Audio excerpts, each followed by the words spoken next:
உங்களுக்கு ஒருத்தவங்க மேலே இன்ட்ரெஸ்ட் இருந்து அண்ட் அவங்களுக்கு உங்கள் மேலே இன்ட்ரெஸ்ட் இல்லைன்னா என்ன பண்ணணுன்றதை இந்த வீடியோவில் சொல்கிறேன். என்னை ஃபாலோ பண்ண மறந்துடாதீங்க.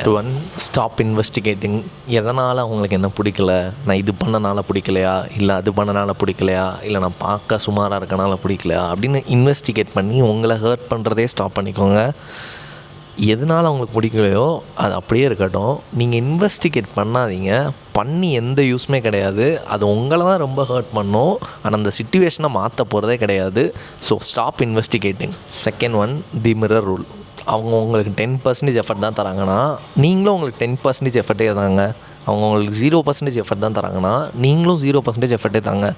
எப்போயுமே அவங்க 0 தந்து நீங்கள் 100 கொடுத்தீங்கன்னா உங்கள் வேல்யூ ரொம்ப குறைக்கிற மாதிரி ஏறும். அவங்களுக்கு உங்களை பிடிக்கலனா அவங்க என்ன கொடுக்குறாங்களோ அதே திருப்பி கொடுங்க. இது ஃப்ரெண்ட்ஷிப்பாகவும் இருக்கட்டும், இல்லை ரிலேஷன்ஷிப்பாகவும் இருக்கட்டும். இதுதான் உங்கள் மைண்ட் செட்டை அப்படியே ஷிஃப்ட் பண்ணுற மாதிரி இருக்கும். அவங்களுக்கு ஏன் பிடிக்கலன்றதை யோசிக்கிறத விட்டு நான் ஏன் அவங்கள பார்க்கணும், என்னை வேல்யூவே பண்ணாதவங்க கூட நான் ஏன் இருக்கணும்னு நீங்கள் நினச்சிட்டிங்கன்னா இந்த ஒரு சிச்சுவேஷன்லேருந்து கம்ப்ளீட்டாக மூவ் ஆகிடுவீங்க.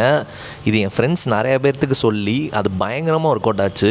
ஸோ இதை நீங்கள் கண்டிப்பாக ட்ரை பண்ணி பாருங்கள். உங்கள் செல்ஃப் ரெஸ்பெக்ட் தான் ரொம்ப முக்கியம், உங்கள் வேல்யூ தான் ரொம்ப முக்கியம். அதை ப்ரையாரிட்டைஸ் பண்ணுங்கள். இதோட நெக்ஸ்ட் பார்ட் பார்க்கணுன்னா என்னை ஃபாலோ பண்ண மறந்துடாதீங்க.